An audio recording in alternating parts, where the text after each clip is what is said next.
प्रेक्षको नमस्कार। आजच्या हॅलो डॉक्टरच्या या भागामध्ये मी डॉक्टर प्रशांत जाधव आपल्या सर्व प्रेक्षकांचं मनपूर्वक स्वागत करतो। प्रेक्षको, आपण पाहत आहात हॅलो डॉक्टर, आपल्या आरोग्याशी निगडित प्रत्येक प्रश्नाचं उत्तर देणारं व्यासपीठ। मित्रो, आपलं शरीर म्हणजे एक अद्भुत असं यंत्र आहे आणि या यंत्रामध्ये शांतपणे कोणतीही तक्रार न करता काम करणारा एक अवयव ज्याचं नाव आहे यकृत, म्हणजे आपलं लिव्हर। या यकृतासंदर्भात, या लिव्हर संदर्भातच आजची आपण चर्चा करणार आहोत। आपण जे खातो, जे पितो, आपल्या सवयी, या सगळ्यांचा थेट परिणाम या लिव्हरवरती किंवा यकृतावरती होत असतो। याच अनुषंगाने येणारा आजचा आपला विषय आपण आपल्या स्क्रीनवर पाहू शकता। आपला आजचा विषय आहे जागतिक यकृत दिवस। जागतिक यकृत दिवस हा आज आपला आजचा विषय आहे। आज जागतिक यकृत दिनाच्या निमित्ताने आपण जाणून घेणार आहोत यकृताचं एकंदरीत असलेलं शरीरातलं महत्त्व, त्याचं रक्षण कसं करावं, याही गोष्टींबाबतीत आपण चर्चा करणार आहोत आणि आजच्या धावपळीच्या एकंदरीत जीवनामध्ये त्याला होणारे धोके किंवा संभवतः असणारे धोके कोणते आहेत, याही बद्दल आपण सविस्तर चर्चा करणार आहोत। आणि या सगळ्यांविषयी मार्गदर्शन करण्यासाठी आज आपल्या सोबत आपल्या स्टुडिओमध्ये एक अत्यंत प्रगल्भ अनुभव असलेल्या आणि विषयाचं सखोल ज्ञान असलेले प्रसिद्ध गॅस्ट्रोएंट्रोलॉजिस्ट आणि लिव्हर सर्जन, लिव्हर शल्यचिकित्सक डॉक्टर शर्वरी पुजारी मॅडम। मॅम, आपलं मी मनपूर्वक स्वागत करतो हॅलो डॉक्टरच्या या भागामध्ये।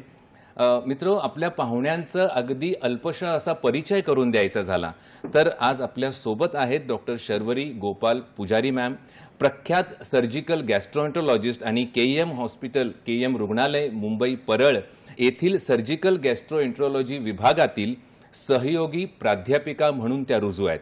गेल्या 10 वर्षापासूनच्या अधिक अनुभवासह त्यांनी प्रगत लॅप्रोस्कोपिक, कोलोरेक्टल आणि लिव्हर ट्रान्सप्लांट शस्त्रक्रियांमध्ये विशेष प्रावीण्य मिळवलेलं आहे। MBBS, MS आणि DNB सर्जिकल गॅस्ट्रोएंट्रोलॉजी यासारख्या उच्च शैक्षणिक पात्रतेबरोबरच प्रतिष्ठित अशा फेलोशिप त्यांनी प्राप्त केलेल्या आहेत।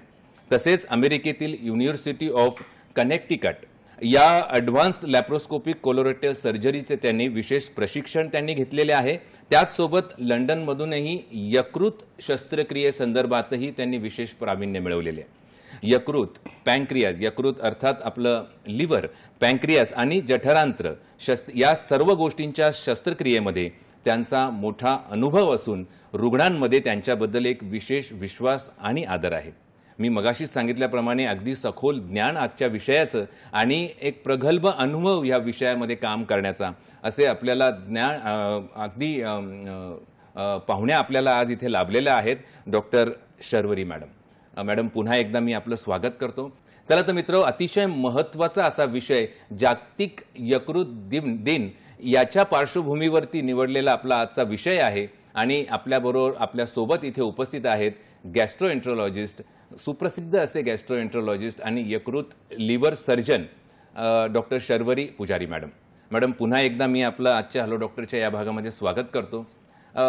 विषय अतिशय बोलका आहे, म्हणजे त्या संदर्भात पहिला प्रश्न जो मी विचारू इच्छितो, जो सर्वांच्या मनातला असतो साधारण, की सामान्य माणसांना जसं समजेल अशा भाषेत जर यकृताचं काम काय असतं शरीरामध्ये, याबद्दल विचारलं तर आपण काय सांगाल?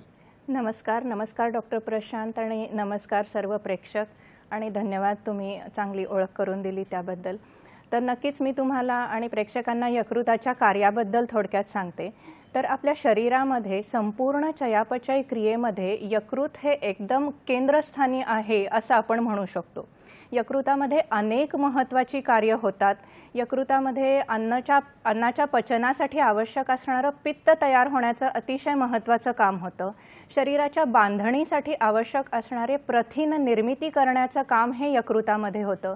त्याचप्रमाणे आपण जे अन्न खातो त्यातील पोषक द्रव्ये रक्तातून शोषून घेणे, त्याचं विघटन करणे आणि अनावश्यक गोष्टी, विषारी गोष्टी शरीराच्या बाहेर टाकणे, ह्या संपूर्ण प्रक्रियेमध्ये यकृताचा फार मोठा सहभाग असतो।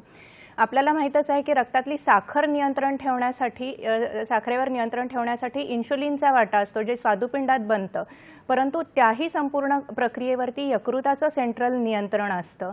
त्याचप्रकारे ऊर्जा साठवण्याचे कामसुद्धा यकृतामध्ये होतं. तर जसं तुम्ही या स्लाईडमध्ये पण बघताय, यकृताची अनेक कार्य असतात आणि आपण एका प्रकारे त्याला एक पॉवर हाऊस किंवा ऊर्जा निर्मितीचं मुख्य शरीरातील स्थान असं म्हणू शकतो. म्हणजे अतिशय अगदी थोडक्यात आणि सोप्या भाषेमध्ये आपण समजावून सांगितलं की यकृत म्हणजेच आपलं लिव्हर अनेक कार्य आपल्या शरीरामधली महत्त्वाची कार्य हे लिव्हरमधून होत असतात आणि म्हणूनच कदाचित त्याला एक सायलेंट ऑर्गन म्हणजे आपलं काम अव्याहतपणे कोणताही आवाज न करता हे ऑर्गन करत असतं, हा अवयव करत असतो. मग लिव्हरला जेव्हा आपण सायलेंट ऑर्गन असं म्हणतो त्याचा नेमका अर्थ आपण आमच्या प्रेक्षकांना काय समजावून सांगाल? हो, लिव्हर हा एका प्रकारे सायलेंट ऑर्गन आहे. आपल्या शरीरामधले तसे सर्वच अवयव कोणत्या ना कोणत्या प्रकारे अत्यंत महत्त्वाचे असतात आणि ते सतत अविरतपणे रात्रंदिवस कार्यरत असतात. रात्रंदिवस त्याच्यातून ब्लड वाहत असतं. पण लिव्हरचं विशेष हार्ट आणि किडनी याचप्रमाणे लिव्हरचाही एक विशेष सहभाग ह्याच्यामध्ये अशा प्रकारे असतो की खूप मोठ्या प्रमाणावरती रक्त लिव्हरमधून पण पूर्ण शरीरामध्ये आणि सतत पसरत असतं आणि सतत वाहत असतं, त्याच्यावर प्रक्रिया होत असते. दुसरं एक कारण आहे ह्याला सायलेंट ऑर्गन म्हणण्याचं की लिव्हरची एक कपॅसिटी म्हणजे स्वतःची एक क्षमता खूप जास्त असते. म्हणजे जोपर्यंत 70 ते 80% लिव्हर निकामी होत नाही तोपर्यंत लिव्हर कार्यरत राहतं, ते शरीराच्या सर्व प्रक्रिया करत राहतं, कुठल्याही प्रकारे त्याच्यात बाधा येत नाही. अर्थात हे एक दुधारी शस्त्र आहे असं आपण म्हणू शकतो. का तर आपल्याला फायदाही आहे की 80% लिव्हर निकामी होईपर्यंतही ते कार्यरत राहतं. परंतु त्याचा दुसरा तोटा असा आहे की जेव्हा रुग्णाला लक्षणं दिसतात लिव्हरशी रिलेटेड तेव्हा त्याचा अर्थ असा असतो की साधारणतः 70 ते 80% लिव्हर ऑलरेडी निकामी झालेला आहे. अशा प्रकारे तो एक सायलेंट ऑर्गन असतो की ज्याची लक्षणं आपल्याला सहजासहजी आणि लवकरच्या काळामध्ये दिसून येत नाहीत. अगदी महत्त्वाचं आपण जो अंगुली निर्देश होता की 80% लिव्हर बाधित होण्यापर्यंत कदाचित त्याची लक्षणं दिसून येत नाहीत किंवा दिसली तरी त्याच्याकडे कुठेतरी दुर्लक्ष होतं आणि याच गोष्टीची चर्चा आपण पुढे आपल्या चर्चेमध्ये नक्कीच करणार आहोत. मग आजच्या काळात मॅडम लिव्हरशी संबंधित जे आजार आहेत हे सर्वाधिक वाढताना दिसत आहेत, ते कोणकोणते याच्याबद्दल आपण काय सांगाल? लिव्हर अनेक कारणांमुळे बाधित होऊ शकतं. साधारणतः सर्वांनाच माहीत आहे की मद्यपान म्हणजे अल्कोहोल हे लिव्हरला अत्यंत घातक आहे, विषारी आहे. त्यामुळे मद्यपान करणे हे लिव्हर डिसीज तयार होण्याचं एक प्रमुख कारण आहे.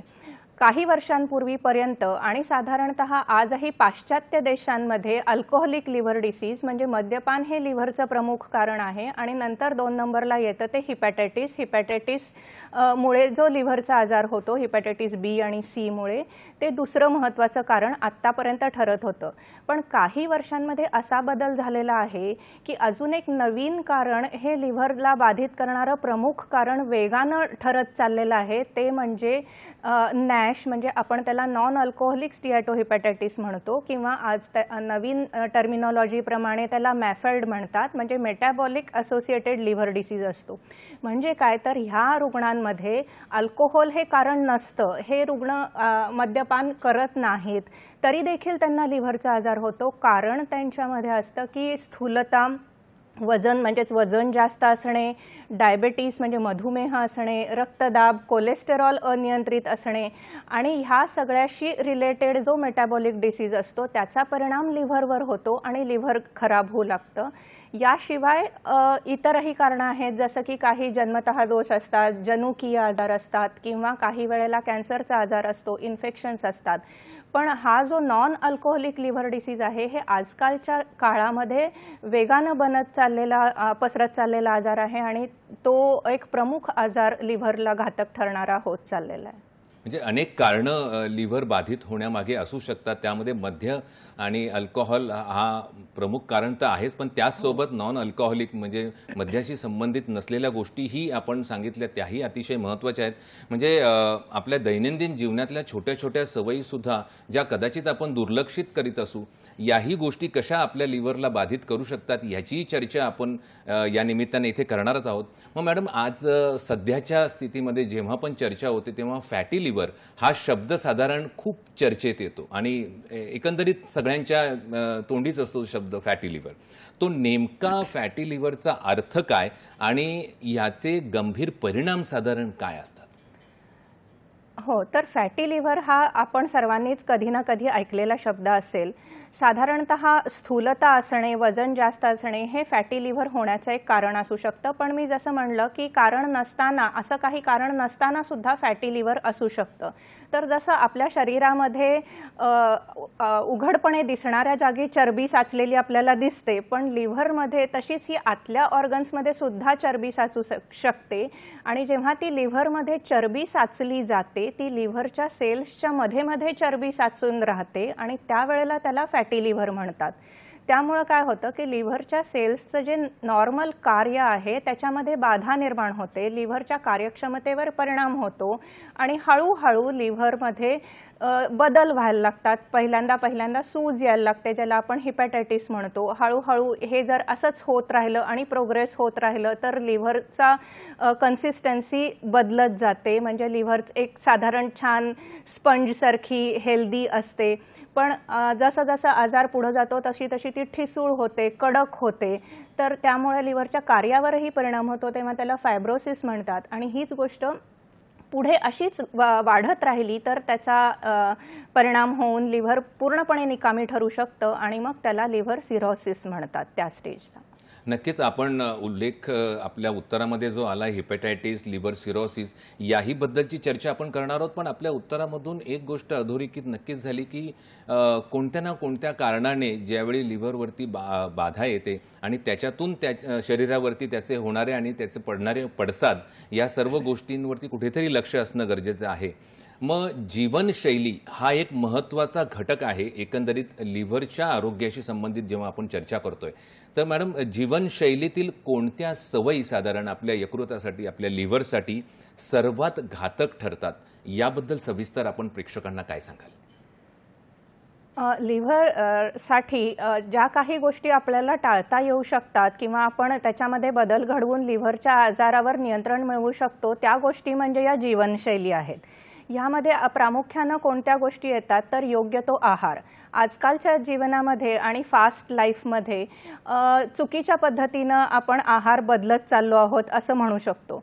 म्हणजे काय तर आहारामध्ये जास्त कार्बोहायड्रेट्सचं प्रमाण असणे, कॅलरीज जास्त असणे, साखर जास्त असणे, स्वीट गोष्टी जास्त असणे आणि फायबर, प्रथिने ह्यांची कमतरता असणे. जंक फूड यंग लोक खूप जास्त खातात, तळलेले पदार्थ खातात, डीप फ्राईड. तर ह्या सर्व गोष्टींचा जो आहार आहे त्यामुळे रक्तातील कोलेस्टेरॉल वाढतं आणि हळूहळू लिव्हरवर परिणाम होतो. याखेरीज दुसरी गोष्ट म्हणजे सिडेंटरी लाईफस्टाईल म्हणजे बैठी जीवनशैली. आज आपण बघतो की बरेचसे लोक ऑफिसेसमध्ये दिवसभर बसून असतात, कम्प्युटर्सच्या समोर बसून असतात. त्यामुळे त्यांच्यामध्ये एक बैठी जीवनशैली होते, शरीराला चलनवलन कमी पडतं आणि व्यायामाचाही अभाव असतो. व्यायामाबद्दल जागरूकता नसते किंवा व्यायामाला वेळ मिळत नाही. अशा काही कारणांमुळे व्यायामाकडे पूर्ण दुर्लक्ष केलेलं होऊ शकतं. अपुरी झोप असते, स्ट्रेसफुल लाईफ असतं. तर ह्या सर्व जीवनशैलीतील जे बदल आहेत ते हळूहळू करून लिव्हरवर नक्कीच परिणाम करतात आणि त्यामुळे लिव्हरचं फंक्शन बिघडू शकतं.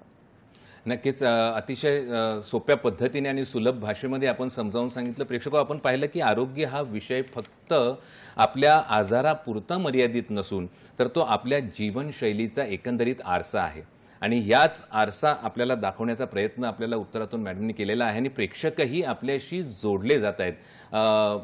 प्रेक्षकांचा प्रश्न आपल्याशी जोडला गेलेला आहे. आपण आपले प्रश्न विचारा. हॅलो. हां, बोला. आपलं स्वागत आहे हॅलो डॉक्टर मध्ये. कृपया आपला प्रश्न विचारावा.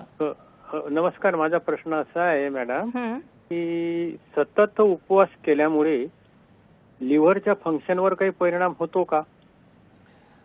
आपला प्रश्न आमच्या लक्षात आलेला आहे. धन्यवाद आपण जोडले गेल्याबद्दल. पण आता इथे वेळ झाली एका छोट्याशा विश्रांतीची. विश्रांतीच्या नंतर जेव्हा आपण परतणार आहोत त्यावेळी या प्रश्नाचं नक्कीच उत्तर घेऊया.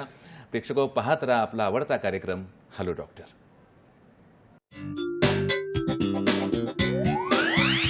छोट्याशा विश्रांतीनंतर सर्व प्रेक्षकांचं हॅलो डॉक्टरच्या या भागामध्ये हार्दिक स्वागत. आजचा विषय आपण जाणून आहात जागतिक यकृत दिवस. याच्या पार्श्वभूमीवरची आजची आपली ही चर्चा ना, आपल्या चर्चेमध्ये तज्ज्ञ मार्गदर्शिका म्हणून ज्या आज आपल्या इथे सोबत उपस्थित आहेत त्या आहेत सुप्रसिद्ध अशा गॅस्ट्रोएंट्रोलॉजिस्ट आणि लिव्हर सर्जन डॉक्टर शर्वरी पुजारी मॅडम. मॅडम, आपण ब्रेकवर जाण्याच्या आधी आपला काही प्रेक्षकांचा प्रश्न होता उपवासानिमित्त. काय सांगाल आपल्या प्रेक्षकांना? हो, त्यांनी छान प्रश्न विचारला होता की उपवासामुळे आपल्या शरीरावर आणि लिव्हरवर काय परिणाम होऊ शकतो. तर आपल्या शरीराची संपूर्ण रचना अशी आहे की त्याच्यामध्ये हार्मोन्स सिक्रीट होत असतात. जेव्हा सकाळच्या 8 वाजताची परिस्थिती असते, दुपारी 2 वाजता जेवणानंतरची जी परिस्थिती असते त्याला एक आपण फिजिओलॉजिकल सायकल म्हणत असतो. तर शरीर क्रियेनुसार शरीरामध्ये निरनिराळी हार्मोन्स आवश्यकतेनुसार सिक्रीट होत असतात. आता जेव्हा आपण उपवास करतो किंवा जेव्हा अनियंत्रित उपवास म्हणजे बराच काळाचा उपवास, बरेच तास उपाशीपोटी राहतो, तेव्हा आपल्या शरीरातून जे हार्मोन्स येणार ती योग्य प्रमाणामध्ये येत नाहीत. शरीराला कळत नाही की कधी शरीरामध्ये अन्न आलं नाही तर त्याच्या अनुषंगाने येणारे हार्मोन्स येत नाहीत. त्यामुळे त्याचं विघटन होण्याची जी क्रिया आहे यकृतामधली ती पण होत नाही. मग यकृत त्याच्यामध्ये असलेली जी साठवलेली एनर्जी आहे, जो ऊर्जेचा संचय आहे, त्यातली काही ऊर्जा शरीराच्या कामासाठी रिलीज करतो. त्यामुळं सांगायचा मुद्दा की उपवास केल्यानंतर नक्कीच शरीरामध्ये बदल होतात. शरीर उपवासाला ॲडजस्ट करून घ्यायला जातं. त्यामुळं यकृतावर ताण नक्कीच येतो. त्याहून महत्त्वाची गोष्ट म्हणजे उपवासासाठी खाल्ले जाणारे पदार्थ हे अतिशय जास्त घातक असू शकतात. म्हणजे साधारणतः जास्त कार्बोहायड्रेट्स, जास्त फॅट्स, तळलेले किंवा तेलातले किंवा डीप तुपातले तळलेले पदार्थ असतात. हे आपल्या शरीरातलं कोलेस्टेरॉल वाढवू शकतात. त्यामुळे त्याचा इनडायरेक्टली यकृतावर नक्कीच परिणाम होऊ शकतो. त्यामुळे आपली जीवनशैली जितकी शिस्तबद्ध असेल, उपवास जरी असेल तरी तोही जर आपण व्यवस्थित आणि हेल्दी आहाराच्या साह्यानं केला तर तो जास्त चांगला आहे, जेणेकरून शरीराची एक सायकल जी आहे ती व्यवस्थित राहील आणि मग यकृतावर परिणाम जास्त होणार नाही. खूप छान पद्धतीने आपण एकंदरीत सविस्तर सांगितलं मॅडम की उपवास हा नक्कीच शरीरासाठी कुठेतरी लाभदायक आहे, उपोषण नक्कीच घातक आहे, पण उपवास करताना त्या दरम्यान खाल्ले जाणारे उपवासाचे पदार्थ यावरही कुठेतरी सकारात्मक नियंत्रण असणं हेही तितकंच महत्त्वाचं आहे. नक्कीच मगाशी आपल्या उत्तरामधून मॅडम आपण पाहिलं की वेगवेगळे लिव्हरचे आणि यकृताचे आजाराबद्दल आपण सांगितलं. तर हिपॅटायटिस हा एक शब्द अतिशय प्रचलित आहे आज सध्या. कोणत्याही चर्चेमध्ये आपल्याला लक्षात येतो आणि बऱ्याच ठिकाणी आपण असे रुग्ण पाहतो आणि ऐकतो त्यांच्याबद्दल. तर हिपॅटायटिस या गोष्टीबद्दल आपण काय सांगाल? ही नेमकी हे काय आहे हे समीकरण आणि सामान्य माणसाला समजेल अशा भाषेत आपण याबद्दल काय समजावून सांगू शकाल? हिपॅटायटिस म्हणजे लिव्हरला सूज येणे. हिपॅटायटिस हा एक इन्फेक्शनचा आजार आहे. हिपॅटायटिस होण्याचं कारण हे हिपॅटायटिसचे व्हायरस असतात. Hepatitis A, B, C, D, E अशा प्रकारचे त्याचे प्रकार असतात. त्यापैकी हिपॅटायटिस A आणि E हा जो आहे हा दूषित पाण्यामुळे किंवा दूषित अन्नामधून कंटॅमिनेशनमुळे होत असतो. साधारणतः हा तात्कालिक स्वरूपाचा असतो, पण कधी-कधी म्हणजे गर्भवती स्त्रियांमध्ये किंवा ज्यांची इम्युनिटी कमजोर आहे अशा लोकांमध्ये हिपॅटायटिस A किंवा E सुद्धा खूप घातक किंवा खूप सिरियस आजार ठरू शकतो. पण साधारणतः हा बरा होऊ शकतो आणि थोडे दिवसांनी मुख्य म्हणजे तो पूर्णपणे शरीरातून निघून जातो. हिपॅटायटिस B आणि C हे मात्र ब्लड किंवा रक्ताद्वारे संक्रमित होणारे आजार आहेत आणि हे दोन्ही लिव्हरमध्ये बऱ्याच वर्षांपर्यंत राहतात आणि त्यामुळे लिव्हरमध्ये फायब्रोसिस आणि नंतर सिरोसिस हे आजार तयार होतात. हिपॅटायटिस B साठी व्हॅक्सिन आणि हिपॅटायटिस C साठी सुद्धा काही प्रमाणामध्ये आता औषधं उपलब्ध आहेत. परंतु एका ठराविक लिमिटच्या पुढे गेल्यानंतर, ठराविक स्थितीच्या पुढे गेल्यानंतर लिव्हरचा आजार हा इररिव्हर्सिबल राहतो. म्हणजे त्याच्यात परिवर्तन किंवा पुन्हा तो नॉर्मल लेव्हलला येऊ शकत नाही. त्यावेळेला मात्र तो सिरोसिसमध्ये जातो आणि मग B आणि Cच्यामुळे हा लिव्हरचा सिरोसिस होण्याचा धोका जास्त असतो आणि त्याच्यानंतर कदाचित त्याच्यात कॅन्सर म्हणजे कर्करोगही निर्माण होऊ शकतो. अतिशय महत्त्वाचा होता हा प्रश्न की हिपॅटायटिस म्हणजे नेमकं काय, म्हणजे लिव्हरला आलेली सूज. पण ती जी प्रक्रिया तुम्ही सांगितली हिपेटायटिस पासून लिव्हर सिरोसिस पर्यंतचा जो प्रवास आहे, जर याच्यामध्ये कुठेतरी त्याच्या लक्षणांबद्दलची प्राथमिक लक्षणं जी असतात, लिव्हरच्या कोणत्याही बाधित झालेल्या लिव्हरची लक्षणं जी शरीरामध्ये दिसू शकतात, या गोष्टींबद्दल जर सतर्कता आणि सजगता आपल्या पेशंटमध्ये, आपल्या प्रेक्षकांमध्ये जर असेल, तर मला वाटतं कुठेतरी त्याचा जो पुढचा प्रवास आहे तो कुठेतरी टाळता येण्यासारखा आहे. तर त्या प्रश्नावरती आपण आता येऊया की सामान्यतः पाहण्यात आलेली प्राथमिक लक्षणं कोणत्याही यकृताच्या डिझीजमधले, लिव्हर डिझीजमध्ये कोणती असतात, ती साधारण आणि कोणत्या प्रकारे त्याच्याकडे दुर्लक्ष होऊ शकतं आणि त्याचे परिणाम काय होऊ शकतात, याबद्दल काय सांगाल? हो, तर यकृताच्या जसं मी आधी सांगितलं की त्याची क्षमता खूप जास्त असते. त्यामुळं पहिल्या काही स्थितीमध्ये साधारणतः जी लक्षणं असतात ती सामान्य लक्षणं असतात. म्हणजे रुग्णाला थकवा येणे किंवा भूक मंदावणे किंवा खाण्याची इच्छा न राहणे, पोटाला ताण वाटणे किंवा बद्धकोष्ठता असणे, शरीराला जडत्व असणे, काही करण्याचा उत्साह न वाटणे, निरुत्साही वाटणे, अशी काही वेग म्हणतो आपण ज्याला, अशी लक्षणं सुरुवातीच्या काळांमध्ये असू शकतात. पण जसजसा हा आजार पुढे जाईल तशी जास्तीत जास्त लिव्हरशी रिलेटेड लक्षणं दिसू लागतात. जसं की कावीळ होणे, त्याच्यानंतर युरिन डार्क पिवळ्या रंगाची होणे, अंगाला खाज येणे किंवा रक्ताची उलटी होणे, पोटात पाणी होणे. लिव्हरचं मुख्य कार्य मी तुम्हाला सांगितलं तसं प्रथिन निर्मिती करणे हे मुख्य कार्य आहे आणि जेव्हा लिव्हर अकार्यक्षम ठरतं तेव्हा प्रथिनाची निर्मिती थांबते आणि त्यामुळे पोटात पाणी म्हणजे जलोदर होऊ शकतो. लिव्हरचा परिणाम किडनीवर सुद्धा होऊ शकतो किंवा ब्रेनवर सुद्धा होऊ शकतो. त्यामुळे मग रुग्णाची शुद्ध हरपणे, झोप जास्त येणे, अशा काही गोष्टी नंतर होऊ शकतात आणि मग त्याचा परिणाम सर्वच सिस्टीम्सवर हळूहळू होऊ शकतो. म्हणजे एकंदरीत ही प्राथमिक लक्षणं जी आपण सांगितली, ही लक्षणं जर आपल्याला कोणत्याही रुग्णांना किंवा कोणालाही ही जाणवली तर नक्कीच त्याच्यावरती वैद्यकीय सल्ला घेणं आणि योग्य त्या डॉक्टरांकडे जाऊन त्याबद्दलची शहानिशा करून घेणं हेही तितकंच महत्त्वाचं आहे. म्हणजे जागरूकता निर्माण करणं प्रेक्षकांमध्ये, सामान्य माणसांमध्ये, हाच मूळ उद्देश हॅलो डॉक्टर या कार्यक्रमाचा आपण समजून घ्यायला हवा. मग मॅडम, आता ही लक्षणं झाल्यानंतरची गोष्ट आहे, पण समजा आपण जेव्हा विचार करतो एखाद्या आजाराचा तेव्हा त्याच्यामध्ये काही प्रतिबंधात्मक काही गोष्टी जर असतील, प्रिव्हेन्शन ज्याला म्हणतो, prevention is better than cure, म्हणजे एखाद्या गोष्टीचं टाळणे किंवा प्रतिबंध करणे ही गोष्ट उपचारापेक्षा कधीही श्रेष्ठ आहे. तर मग यकृताच्या बाबतीतही हे लागू आहे का आणि ते कशा प्रकारे, याबद्दल काय सांगाल? हो, यकृताच्या बाबतीत हे नक्कीच लागू आहे. जसं मी म्हटलं की साधारणतः आपला आहार आणि जीवनशैली या दोन गोष्टी अत्यंत महत्त्वाच्या आहेत यकृतासाठी. तर आहारामध्ये कोणत्या महत्त्वाच्या गोष्टी आहेत तर आपण कार्बोहायड्रेट्स, फॅट आणि प्रोटीन्स याच्यामध्ये याचा विचार करू शकतो. तर कार्बोहायड्रेट्स म्हणजे कर्बोदकं शरीरासाठी आवश्यक असतात, परंतु ठराविक कर्बोदकं जी असतात जसं की साखर आहे किंवा स्वीट्स आहे किंवा पांढरा भात आहे, यामुळे शुगरची लेव्हल खूप वाढू शकते आणि त्यामुळे हे पदार्थ टाळणं आवश्यक आहे.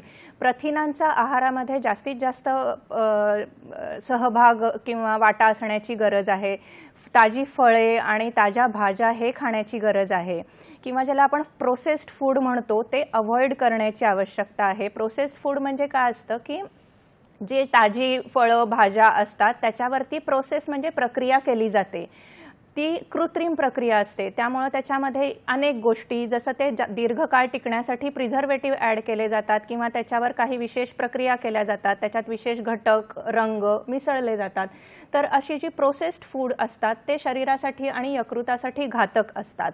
त्याच्याचप्रमाणे जे आपले कोल्ड्रिंक असतात, जे पॅकेजवाले कोल्ड्रिंक्स असतात ते शरीरासाठी घातक असतात. पण त्याच्याऐवजी आपण भरपूर पाणी पिणे, कोमट पाणी, लिंबू पाणी पिणे, या गोष्टी किंवा ब्लॅक कॉफी असेल किंवा हळदवालं दूध असेल, या गोष्टी यकृतासाठी जास्त चांगल्या असतात. त्यामुळे अशा गोष्टी आपण पालन केल्या तर नक्कीच आपल्याला ते प्रिव्हेन्शन म्हणून आपल्याला ते समजता येईल. म्हणजे प्रिव्हेन्शन म्हणजे कुठेतरी खाण्यापिण्याच्या सवयीमध्ये एक प्रकारची डिसिप्लिन कुठेतरी असणं फार गरजेचं आहे.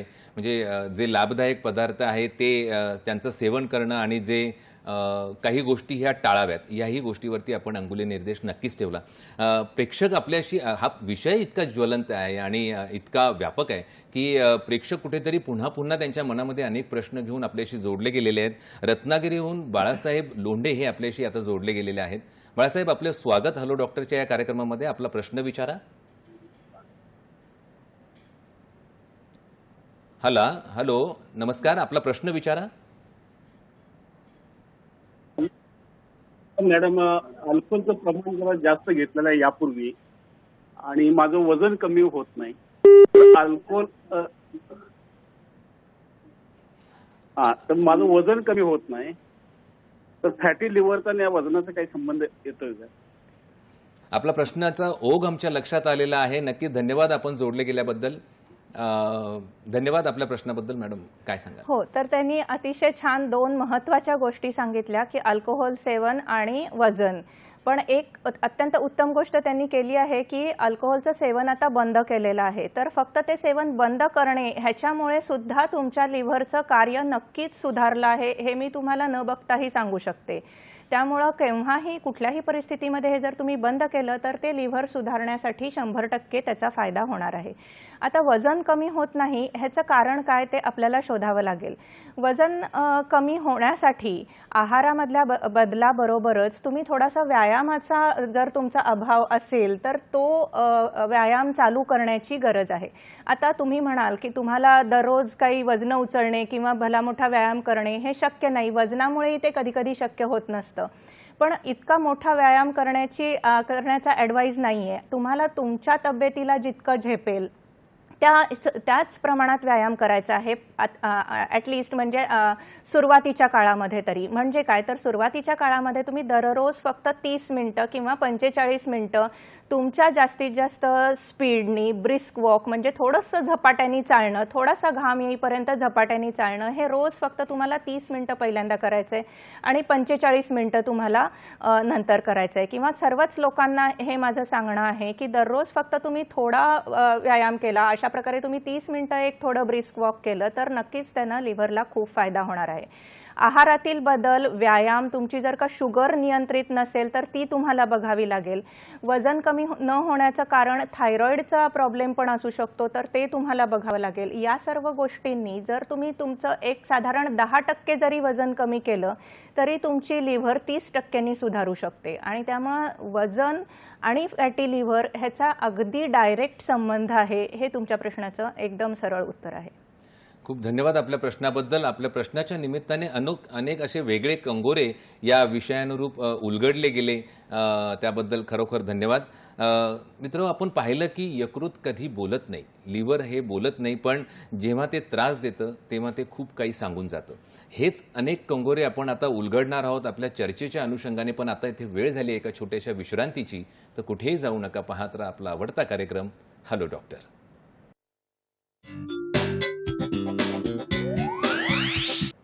ब्रेकनंतर पुन्हा एकदा आपल्या प्रेक्षकांचं मनपूर्वक हॅलो डॉक्टरच्या या भागामध्ये स्वागत. आजचा विषय आपण जाणून आहात तो म्हणजे जागतिक यकृत दिनाच्या पार्श्वभूमीवरची ही चर्चा आपण एकंदरीत करत आहोत. आणि मार्गदर्शिका म्हणून ज्या आपल्या इथे आज उपस्थित आहेत त्या डॉक्टर शर्वरी पुजारी मॅडम. मॅम, आपण ब्रेकवर जायच्या आधी एकंदरीत तुम्ही व्यायाम आणि ह्या सगळ्या गोष्टींचं महत्त्व पटवून दिलेलं आहे आणि अनेक गोष्टी आपण समजावून सांगितल्या. तर एकंदरीत स्थूलपणा, वजन, एकंदरीत व्यायाम आणि लिव्हर हेल्थ, लिव्हरचं आरोग्य, या सगळ्या गोष्टींचा समन्वय कसा साधता येईल आणि त्याबद्दल काय अजून सांगू शकाल? हो, जसं मी तुम्हाला म्हणलं की आजकालच्या वर्षांमध्ये मेटाबॉलिक असोसिएटेड लिव्हर डिसीज हे सर्वात महत्त्वाचं कारण ठरत चाललं आहे लिव्हरचं फंक्शन बिघडण्याचं. तर त्यामुळं व्यायाम आणि आहार या दोन्हीलाही आपण वारंवार त्याच्यावर स्ट्रेस करतोय आणि त्याचं महत्त्वही तितकंच जास्त आहे. तर व्यायामामध्ये असं साधारण सांगितलं जातं की दररोज साधारण 10,000 स्टेप्स चालाव्यात. पण 10,000 स्टेप्स हे खरं म्हणलं तर 8 किलोमीटरचं अंतर होतं. इतकं जास्त चालणं कदाचित शक्य नाही होणार, पण 5,000 ते 7,000 7,500 एवढ्या स्टेप्स जरी चालला तरी त्याचाही खूप जास्त बेनिफिट आपल्याला लिव्हरच्या दृष्टीने आणि ओव्हरऑल हार्ट, कोलेस्टेरॉल या सर्वच दृष्टीने मिळतो. म्हणजेच एखाद्या माणसाचं वजन जर 90 असेल, ओव्हरवेटमध्ये समजा एखाद्या व्यक्तीचं वजन 90 किलो असेल तर त्यांनी 10% म्हणजे 9 किलो वजन कमी केलं तर 100% त्यांना फायदा होणार. पण जरी त्यांनी 4.5 किलो म्हणजेच 5% वजन कमी केलं तरी सुद्धा त्यांचा लिव्हरचा जो फॅटी लिव्हर आहे तो रिव्हर्स होऊ शकतो. 30% fatty liver reverse even 5 kilo वजन कमी केलं तरीही होऊ शकतो. आपल्याला माहीतच आहे की जेवणानंतर आपल्याला शतपावली करायचे लोक आधी, तर म्हणजेच कुठल्याही एखाद्या मील नंतर एस्पेशली रात्रीच्या मील नंतर जेवणानंतर आपण जर 15 मिनिटं फक्त शतपावली केली तरी सुद्धा या लिव्हरच्या बऱ्याच गोष्टींमध्ये आपल्याला नियंत्रण मिळू शकतं. कोलेस्टेरॉल कमी होऊ शकतं, शुगर लेव्हलवर नियंत्रण मिळू शकतं. दुसरा तुम्ही प्रश्न विचारला की आहाराबद्दल, तर मगाशीच मी कर्बोदक आणि प्रथिनं याबद्दल सांगितलं. त्याखेरीज फॅटविषयी आपल्याला बोलायचं असेल तर आहारामध्ये अनसॅच्युरेटेड म्हणजे असंपृक्त म्हणतात त्याला, त्या प्रकारचे फॅट हे चांगले असतात. म्हणजे कोणते, तर ऑलिव्ह ऑइल किंवा ॲव्होकाडो हे जे ऑइल असतात ते असंपृक्त मोनो अनसॅच्युरेटेड फॅटी ॲसिडमध्ये येतात, किंवा आपलं जे शेंगदाणा तेल असतं ते पॉली अनसॅच्युरेटेड फॅटी ॲसिडमध्ये असतं. परंतु जे तूप असतं किंवा लोणी असतं ते जास्त फॅट देणारं असतं, त्यामुळे त्याचा आहारामध्ये कमी वापर असायला पाहिजे. आणि याखेरीज एक ट्रान्स फॅट नावाची एक कॅटेगरी असते, जसं की वनस्पती तूप आहे, ते तर शरीरासाठी आणि लिव्हरसाठी अत्यंत घातक असतं. त्यामुळे वनस्पती तूप, कार्बोहायड्रेटमध्ये मैद्यासारखे पदार्थ, पांढरे पदार्थ, प्रोसेस्ड फूड हे सगळं शरीरासाठी फार घातक असतं. त्याच्यामुळे जे चांगलं कोलेस्टेरॉल आहे म्हणजे HDL त्याची लेव्हल कमी होते आणि जे वाईट कोलेस्टेरॉल म्हणजे LDL आणि VLDL आहे त्याची लेव्हल वाढते. त्यामुळे कोलेस्टेरॉल नियंत्रण करणे हे जास्त महत्त्वाची गोष्ट आहे. अगदी खरं आहे की आज घडवलेला एक छोटासा बदल कदाचित उद्या एक मोठं आरोग्य आपल्याला देऊ शकतो. पुन्हा प्रेक्षक आपल्याशी जोडले गेलेले आहेत. इतका महत्त्वाचा विषय आहे. विनोदजी अतकरी हे गोव्याहून आपल्याशी जोडले गेलेले आहेत. विनोदजी, आपलं स्वागत हॅलो डॉक्टरमध्ये. आपला प्रश्न विचारा. नमस्कार. नमस्कार. मॅडम ना, पोटाच्या विकारामुळे ना अशक्तपणा येत होता आणि विटॅमिन B12 आणि काही गोष्टी इंट्रेन्सिक फॅक्टर वीकली पॉझिटिव्ह आलेला असं मी गॅस्ट्रोइंटेस्टाइनने डायग्नोज केलेलं आणि त्यांनी ॲटॉपिक गॅस्ट्रिटिस असं डायग्नोज केलं आणि 6 महिने आम्ही औषधं घेतली, पण मॅडम विकनेस काही अजून कमी नाही वाटत. तर त्यासाठी काय उपाय करावे लागतील आहारातून, आणि असे काही लाईफस्टाईल आम्ही भरपूर चेंजेस केले पण त्याचा अजून काही इफेक्ट वाटत नाही मॅडम. अच्छा विनोदजी, धन्यवाद आपल्या प्रश्नाबद्दल. मॅडम काय सांगाल? तर मला वाटतं तुम्ही एंडोस्कोपी ही महत्त्वाची तपासणी करून घेतलेलीच आहे, त्यामुळेच तुम्हाला ते अट्रोफिक गॅस्ट्रायटिसचं निदान झालेलं आहे. यामध्ये इंट्रिन्सिक फॅक्टर आणि B12ची तुम्हाला डेफिशियन्सी आहे, त्यामुळे तुम्हाला B12च्या गोळ्या घ्याव्या लागतील. साधारणतः आपण म्हणू शकतो की जे लोक प्युअर व्हेजिटेरियन असतात अशा लोकांमध्ये अनेक वर्षांनंतर B12 किंवा B व्हिटॅमिनची कमतरता असू शकते, तर त्या लोकांनी जरूर व्हिटॅमिनच्या सप्लिमेंट गोळ्या घ्याव्यात. त्याच्याच प्रकारे ज्या गोळ्या तुम्हाला इंट्रिन्सिक फॅक्टरची जी तुम्हाला डेफिशियन्सी आहे त्याच्यामुळे कदाचित तुम्हाला ॲनिमिया म्हणजे हिमोग्लोबिन तुमचं कमी असू शकतं, त्यामुळे तुम्हाला थकवा जास्त येतोय असंही असू शकतं. त्यामुळे तुम्ही एकदा हिमोग्लोबिन चेक करून घेऊ शकता आणि रक्तवाढीच्या गोळ्या तुम्हाला त्याच्या अनुषंगाने चालू कराव्या लागतील. आणि अट्रोफिक गॅस्ट्रायटिस किती प्रमाणामध्ये हील झाला, किती प्रमाणामध्ये तो बदलला गेला आहे हे ठरण्यासाठी तुम्हाला ही एंडोस्कोपी कदाचित वर्षातून एकदा किंवा 2 वर्षातून एकदा पुन्हा एकदा करून घेण्याची सुद्धा आवश्यकता आहे, कारण त्याशी इतरही काही गोष्टी निगडीत असतात. अतिशय महत्त्वाचा प्रश्न होता, त्या निमित्ताने एक महत्त्वाचा कंगोरा परत उलगडला गेला. धन्यवाद आपल्या प्रश्नाबद्दल. मॅडम, आजकाल आपण बघतो की पोटाचे कोणतेही आजार असेल, दुखत असेल किंवा तत्सम काही गोष्टी, तर त्यासाठी सोनोग्राफी केली जाते, अल्ट्रासोनोग्राफी. तर या अल्ट्रासोनोग्राफीमध्ये आपण पाहतो की 80 ते 90% रिपोर्ट्समध्ये स्टेज वाईज एक फॅटी लिव्हरचं मेन्शन केलेलंच असतं, कुठेतरी तो शब्द येतोच. मग तरुणांमध्ये सध्या हा फॅटी लिव्हर हा कन्सेप्ट जास्त का दिसतोय आपल्याला, ही गोष्ट जास्त का आढळते, याबद्दल आपण काय सांगाल?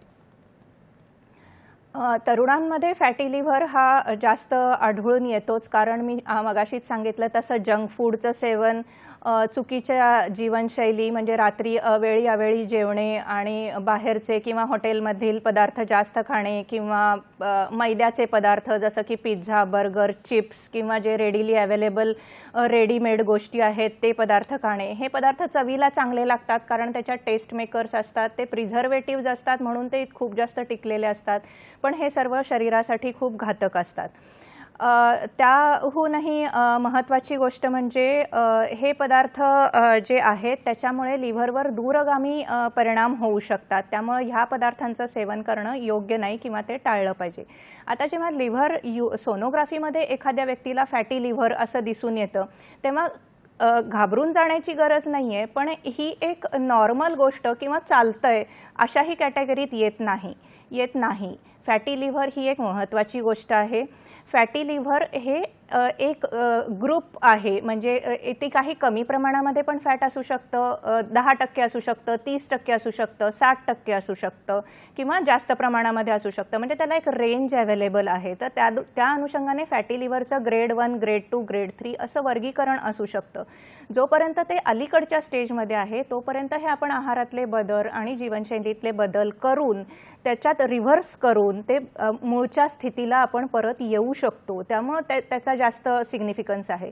जसं दुसऱ्या स्टेजला जाईल किंवा तिसऱ्या स्टेजला जाईल तर मात्र त्याच्यावर ट्रीटमेंट घेण्याची गरज आहे. त्याच्या अनुषंगाने इतर काही गोष्टींमध्ये बदल आहेत का ते बघण्याची गरज आहे, जसं की ECG करणे आणि कोलेस्टेरॉल किंवा लिपिड प्रोफाईल बघणे, कोलेस्टेरॉलची लेवल बघणे. तुम्हाला शुगर वाटत नसेल पण यंग लोकांनाही असू शकते, त्यामुळे शुगर चेक करणे, फास्टिंग शुगर आणि पोस्ट लंच शुगर चेक करणे, या गोष्टी एस्पेशली जर का फॅटी लिव्हर ग्रेड 2 आणि ग्रेड 3 असतील तर अत्यंत गरजेच्या आहेत. आणि मग त्याच्यानंतर त्याची ट्रीटमेंट म्हणजे काही वेळेला गोळ्यांच्या स्वरूपातही ट्रीटमेंट, म्हणजे जीवनशैलीतील बदल हे तर आहेच, पण काही वेळेला गोळ्याही द्याव्या लागतात, अँटीऑक्सिडंट्स गोळ्या द्याव्या लागतात किंवा लिव्हर प्रोटेक्टिव्ह गोळ्या द्याव्या लागतात.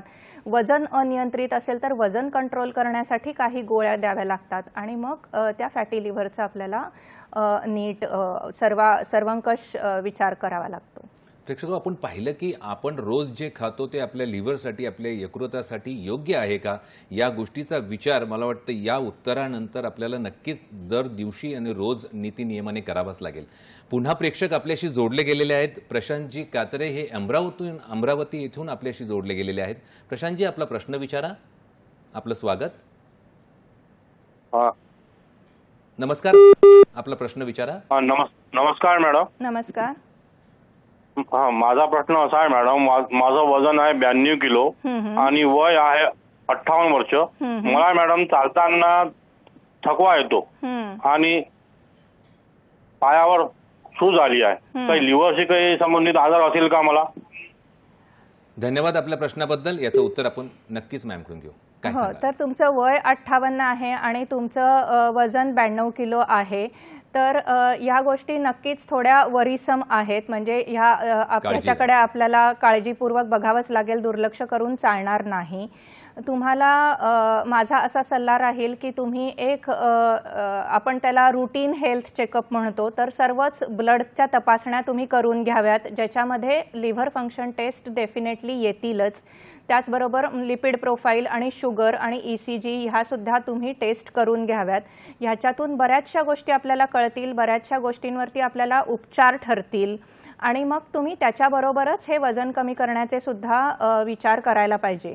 तुम्हाला जो चालताना थकवा येतो त्याचं कारण वजन हेच एक मुख्य कारण आहे. वजनामुळे तुमच्या जॉईंट्सवरती म्हणजे गुडघ्यांवरती सुद्धा भार पडत असेल, खूप जास्त वजनामुळे तुम्हाला जडत्व वाटत असेल, त्यामुळे ह्या सर्व रुटीन चेकअप, ECG ह्या सर्व गोष्टी करून जे योग्य ते त्याच्यावरती उपचार केलेत तर तुम्हाला नक्कीच खूपशी सुधारणा तुम्हाला पुढच्या काही वर्षांमध्ये दिसेल, कारण त्या मानाने तुमचं वय 58 हे कमी आहे. पुढची एक 20-25 वर्षाचा विचार केला तर तुम्ही या गोष्टींवर आत्ताच लक्ष देणं जास्त श्रेयस्कर ठरेल.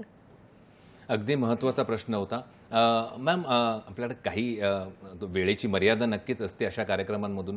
तर महत्त्वाचं आपण जेव्हा बघतो की एखादा आपण आजार जेव्हा तो प्रकर्षाने समाजामध्ये त्याच्याबद्दलची चर्चा असते आणि बोलबाला असतो, अशा वेळी अनेक गोष्टी त्यासाठी एक ज्याला म्हणतो ना सोल्युशन्स देणारी लोक खूप असतात. तर लिव्हर डिटॉक्स हा एक शब्द अतिशय प्रचलित आहे आणि एक नवीन ट्रेंड्स आहेत त्याचे. तर हे किती महत्त्वाचं आहे आणि किती आवश्यक आहे याबद्दलही थोडक्यात काय सांगाल? हो, लिव्हर डिटॉक्स ही एक नवीन आपण म्हणू शकतो की थोडी फॅशन आहे किंवा एक पॉप्युलर शब्द आहे. लिव्हरमध्ये काही टॉक्झिन्स निर्माण होतात, म्हणजे शरीराच्या चयापचय क्रियेमध्ये टॉक्झिन्स निर्माण होतात, ही खरी गोष्ट आहे. आणि लिव्हरच्या मार्फत ते डिटॉक्सिफिकेशन होतं, हे सुद्धा अतिशय खरं आहे.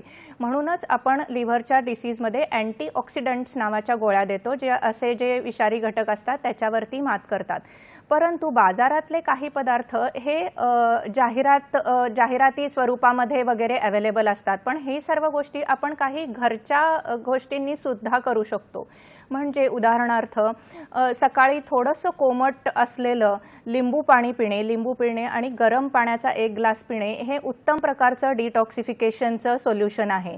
त्याच्याचप्रमाणे कोकोनट वॉटर, आपण नारळाचं पाणी पिऊ शकतो. उन्हाळा आहे, नारळ पाणी एस्पेशली ज्यांना मधुमेहाचा त्रास नाही अशा व्यक्तींसाठी नारळ पाणी पिणे हे सुद्धा एक उत्तम डिटॉक्सिफिकेशनचं हे आहे. आपण आवळ्याचा रस किंवा अशा घरातल्या काही गोष्टी आहेत त्या अतिशय उत्तम आहेत. ग्रीन टी अवेलेबल असतो, तर ग्रीन टी ही एक चांगली गोष्ट आहे. ब्लॅक कॉफी पिणे म्हणजे साखर विरहित असलेली नुसती कॉफी उकळून ब्लॅक कॉफी पिणे हे यकृतासाठी अतिशय उत्तम असं घरगुती स्वरूपाचं औषध आहे. अर्थात बाजारामध्ये असलेली सर्वच औषधं खराब आहेत असं नाही, पण ती योग्य त्या प्रकारे वैद्यकीय सल्ल्यानुसार आणि त्याच्यातल्या विश्वासार्हता बघून त्याच्यावर खात्री असेल तर आपण त्याचा वापर करू शकतो. म्हणजे कुठेतरी वैद्यकीय सल्ला प्रत्येक गोष्टीचा घेणं आणि त्या अनुषंगाने त्या गोष्टी पडताळून बघणं हेही तितकंच महत्त्वाचं आहे, खूप महत्त्वाचं आहे. मॅम, जेव्हा लिव्हरचा विषय किंवा यकृताविषयी चर्चा होते त्यावेळी सगळ्यात महत्त्वाचा जो अँगल त्याचा आहे तो म्हणजे लिव्हर ट्रान्सप्लांट. कारण का आपण पाहतो की लिव्हर खराब झाल्यानंतर तो खराब होण्याची कारणंही आपण थोडक्यात सांगा. सिरोसिसबद्दल काही अपेक्षित आहे आपल्याकडून उत्तरामध्ये, आणि ट्रान्सप्लांट या संदर्भात, कारण वेळ आपल्याकडे मर्यादित असल्या कारणाने की ती वेळ कधी येते लिव्हर ट्रान्सप्लांटची, आणि KM सारख्या रुग्णालयामध्ये जिथे सार्वजनिक रुग्णालय ज्याला आपण म्हणू शकतो तिथे ती सुविधाही उपलब्ध, सगळ्यात भारतातली पहिली सुविधा तिथे उपलब्ध आहे. आणि या गोष्टीबद्दलही आपण काय सांगाल? कारण आपण अनेक वर्षापासून तिथे KMमध्ये पण काम करत आहात त्या विभागामध्ये, तर याबद्दल एकंदरीत काय सांगाल? हो, तर तुम्हाला मी एक स्लाइड पण दाखवू शकते, 1 किंवा 2. मी मगाशी सांगितलं त्याच्याप्रमाणे लिव्हरचा जेव्हा आजार तयार होतो किंवा लिव्हरला एखादा बाधित होतं तेव्हा ती जी एक प्रोसेस असते ती बरीच वर्ष चालणारी गोष्ट असते. त्यामुळे पहिल्यांदा लिव्हर तरीही कितीही त्याला बाधा आली तरी कार्य करत राहतं, कारण त्याची कार्यक्षमता जास्त असते. त्यामुळे तेव्हा त्याला सूज येत राहते. पहिल्यांदा फॅटी लिव्हर असतं, नंतर त्याला सूज येत राहते ज्याला आपण नॉन अल्कोहोलिक स्टिएटोहिपॅटायटिसची स्टेज म्हणतो, आणि नंतर लिव्हर फायब्रोसिस असते आणि नंतर लिव्हरचं सिरोसिस होतं. तर फायब्रोसिसच्या लेव्हलपर्यंत, फायब्रोसिसच्या स्टेजच्या पर्यंत तरीही आपल्या नियंत्रणात ही गोष्ट राहू शकते, पण एकदा त्याच्या पुढे परिस्थिती गेली की मग लिव्हरचं सिरोसिस होतं, ज्याचा अर्थ असा असतो की लिव्हरचं कार्य हे 90% जास्त निकामी झालेलं आहे किंवा बिघाड निर्माण झालेला आहे. ह्या कंडिशनला एंड स्टेज लिव्हर डिसीज म्हणतात. ह्याच्यातून परत कुठल्याही प्रकारे कुठल्याही आहारातील जीवनशैलीतील बदलामुळे हे परत नॉर्मल होण्याची शक्यता नसते. अशा प्रकारे जर पेशंटला लिव्हर सिरोसिस डेव्हलप झाला तर मात्र यकृत प्रत्यारोपण म्हणजे लिव्हर ट्रान्सप्लांट हा एकमेव डेफिनेटिव्ह पर्याय ठरतो.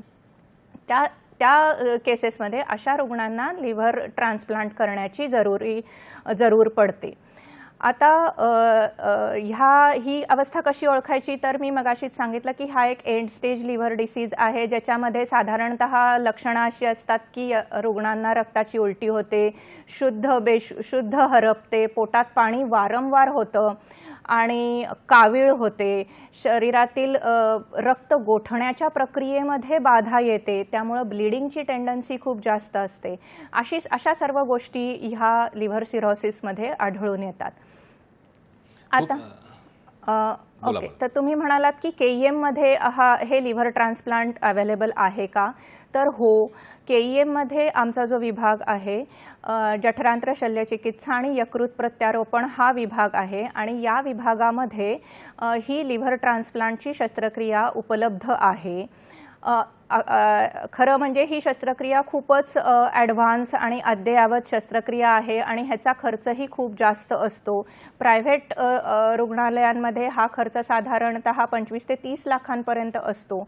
पण KEMमध्ये अल्प दरामध्ये म्हणजे कमी खर्चामध्ये ही सुविधा आपल्याला अवेलेबल आहे आणि KEM या रुग्णालयामध्ये मी असं म्हणू शकते की हे एकमेव सार्वजनिक क्षेत्रातलं रुग्णालय आहे की ज्याच्यामध्ये ही कमी खर्चामध्ये रुग्णांना लिव्हर ट्रान्सप्लांटची सोय अवेलेबल आहे. तर जर कोणाला असा त्रास असेल तर त्यांनी जरूर या आपल्या KEM हॉस्पिटलला येऊन तिथं तपासण्या करून आपण उपचार घेऊ शकतो. अतिशय थोडक्या आणि सोप्या भाषेत आपण एकंदरीत ही जी माहिती दिली त्याबद्दल खरोखर धन्यवाद मॅडम. पुन्हा आपल्याशी प्रेक्षक जोडले गेलेले आहेत. आपल्याला लक्षात येते की विषय किती महत्त्वाचा आहे. रमेशजी तायडे हे बुलढाण्याहून आपल्याशी जोडले गेलेले आहेत. रमेशजी, आपला प्रश्न विचारा. हॅलो. हा सर, HGPT आणि HOT 1 वर्षाआधी वाढलेलं होतं. हां हां. बोला बोला बोला. हा सर, ते परत तपासणी केली 4 महिन्यांनी, ते कमी झालं, पण डॉक्टर साहेब म्हणतात गोळ्या चालू ठेवायच्या. अच्छा, हो धन्यवाद आपल्या प्रश्नाबद्दल. प्रश्न आपला लक्षात आलेला आहे. मॅडम काय सांगाल? हो, तर त्यांचं म्हणणं आहे की SGOT आणि SGPT हे त्यांच्या रक्तातील ह्याचं प्रमाण वाढलेलं दिसून आलं त्यांना काही महिन्यांपूर्वी आणि काही उपचारांनंतर ते कमी झालं, पण आता गोळ्या चालू ठेवाव्यात का? तर SGOT SGPT हे शरीरातले म्हणजे लिव्हर फंक्शनचे 2 महत्त्वाचे घटक आहेत. लिव्हर एन्झाईम्स म्हणतात त्याला. तर जेव्हा लिव्हरला सूज येते तेव्हा SGOT आणि SGPT हे वाढतं. आता काही लिव्हरचे आजार असतात ज्याच्यामध्ये काही तात्कालिक कारणांमुळे SGOT SGPT वाढत असतं आणि उपचारांनंतर ते कमी होतं. पण ज्या अर्थी तुम्हाला डॉक्टर सांगतायत की गोळ्या चालू ठेवाव्या लागतील त्या अर्थी तुम्हाला नक्की लिव्हरचा आजार कुठला आहे ते बघावं लागेल की हा आजार जर असा प्रोग्रेसिव्ह असेल की ज्याच्यामध्ये कमी होणं हे पूर्णतः कमी होण्याची खात्री नाही आहे किंवा नंतर वाढण्याचीही शक्यता आहे, असा जर लिव्हरचा आजार असेल तर तुम्हाला त्या गोळ्या चालू ठेवाव्या लागतील. ते आपल्याला बघावं लागेल की तुम्हाला लिव्हरचा कोणता आजार आहे ज्याच्यामुळे हे SGOT SGPT वाढलेला आहे. पण नक्कीच तुम्ही अजून थोडे दिवसांनी म्हणजे साधारणतः 6 आठवडे किंवा अगदी नॉर्मल असेल तर 3 महिन्यांनंतर हे SGOT SGPT रिपीट करू शकतो. त्याच्याबरोबर इतरही लिव्हर फंक्शन टेस्ट रिपीट करू शकता आणि मग आपल्याला संपूर्ण लिव्हर फंक्शनचा एक एकंदरीत अंदाज येईल आणि मग आपण सांगू शकतो की तुमच्या गोळ्या नक्की तुम्ही पूर्णपणे बंद करू शकता की नाही. खूप धन्यवाद. या प्रश्नामुळे आपल्याला तपासण्यांच्या बाबतीत काहीतरी चर्चा करावी लागली आणि मी त्या प्रश्नाकडे येणारच होतो की नियमित तपासण्या ज्या आहेत म्हणजे आजारी पडल्यानंतरच्या तपासण्या कदाचित आपण सांगितल्या, पण आजारी पडण्याच्या अगोदरच्या काही नियमित तपासण्या आहेत का आणि त्या कशा आणि का कराव्यात? नियमित तपासण्या ज्या आहेत त्या काही पाश्चात्य देशांमध्ये तर काही ठराविक वयाच्या नंतर म्हणजे 60 वर्षाच्या वयाच्या नंतर त्यांचं नॉर्म असतं की दरवर्षी तुम्ही सर्व नियमित तपासण्या केल्या पाहिजेत. आपल्याकडे त्या इतक्या नियमित होत नाहीत. पण नक्कीच आपल्याला जेव्हा जेव्हा असं काही इंडिकेशन असेल किंवा घरात आपल्याला जेनेटिक आजार असेल किंवा वजन जास्त असेल किंवा कुठलीही तक्रार असेल तर तेव्हा मात्र त्याच्याकडे दुर्लक्ष न करता तपासणी करून घेणं गरजेचं आहे. जेव्हा यातली तपासणी ॲबनॉर्मल असेल तर आपण त्याच्यावर उपचार करून पुन्हा ती तपासणी करून घेऊन नॉर्मल होतं की नाही हे पाहणं सुद्धा गरजेचं आहे. त्यामुळे नियमित लिव्हर तपासणी करणे हे नक्कीच ॲडवायझेबल आहे. आणि त्याच तपासण्यांच्या निमित्ताने हा एक संदेश आपण जाता जाता मॅडमने दिलाय असंच आपल्याला गृहीत धरावं लागेल की प्रभावी संदेश ज्याला आपण म्हणतो जाता जाता टेक होम मेसेज तोही या निमित्ताने आपल्याला मिळालेलाच आहे. मित्र, आपण या चर्चेतून अनेक लिव्हर संदर्भात आणि यकृता संदर्भात जे वेगवेगळे कंगोरे आहेत ते उलगडण्याचा प्रयत्न केलाय, प्रामाणिक प्रयत्न केलाय आणि प्रेक्षकांच्या प्रश्नातूनही आपल्याला बऱ्याच गोष्टी अशा लक्षात आलेल्या आहेत. एक गोष्ट नक्कीच लक्षात आली की आपलं यकृत, आपलं लिव्हर हे आपल्यासाठी दिवस रात्र इमाने इतबारे काम करत असतं, पण आपणच कुठेतरी आपल्या कोणत्या तरी सवयींच्या निमित्ताने, खाण्यापिण्याच्या दुर्लक्षपणामुळे कुठेतरी या गोष्टींकडे दुर्लक्षित होतं. ते गोष्ट आरोग्य ही केवळ औषधांवर अवलंबून नसून तर ती एक प्रकारची सवय, ज्याला म्हणतो आहार आणि जीवनशैलीवरती आधारित अशी गोष्ट आहे. आज जागतिक यकृत दिनानिमित्त जी चर्चा आपण इथे घडवून आणली आणि त्यानिमित्त आपण एक नक्कीच संकल्प करू शकतो आणि मॅडम शर्वरी मॅडमच्या उत्तरातून आपल्याला ह्या सगळ्या गोष्टी लक्षात आलेल्याच आहेत की आपल्या यकृताचं रक्षण करणं हे आपलं प्राथमिक कार्य आहे असं समजून घ्यायला याच्यातून कुठेतरी वाव आहे. मॅडम, आपण इथे आलात आणि त्यानिमित्ताने जे काही एक महत्त्वाचा मुद्दा आपल्याला सोडून चालणार नाही, म्हणून मी तुमची परमिशन घेऊन एकदा सांगते की यकृत प्रत्यारोपण जे असतं ते 2 प्रकारचं असतं.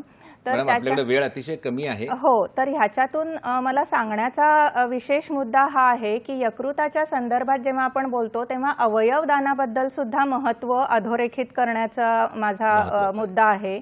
कारण हे यकृत ट्रान्सप्लांटचा जेव्हा विषय निघतो तेव्हा यकृत इझिली अवेलेबल नसतं. यकृत हे आपल्या एखाद्या लिव्हिंग माणसाकडून त्याचा अर्धा पार्ट घ्यावा लागतो किंवा एखाद्या ब्रेनडेड व्यक्तीकडून ते यकृत घ्यावं लागतं. त्यामुळं अवयव दान करणे आणि त्याच्याबद्दलची लोकांमध्ये जागरूकता असणे हेही या यकृत ट्रान्सप्लांटचा जेव्हा आपण विचार करतो तेव्हा फार महत्त्वाची गोष्ट ठरते. अतिशय महत्त्वाचं होतं आणि अवयव दान आणि ऑर्गन डोनेशन हा एक स्वतःमध्ये एक मोठा विषय आहे. तो नक्कीच आपण पुन्हा कधीतरी घेऊया. आता इथे वेळ आपल्याला थांबण्याची झालेली आहे कारण वेळेची मर्यादा आहे. पुन्हा भेटूया प्रेक्षको हॅलो डॉक्टरच्या नवीन भागामध्ये नवीन विषयासह नवीन तज्ज्ञांसोबत. तोपर्यंत स्वस्थ रहा, मस्त रहा, आनंदी रहा. नमस्कार.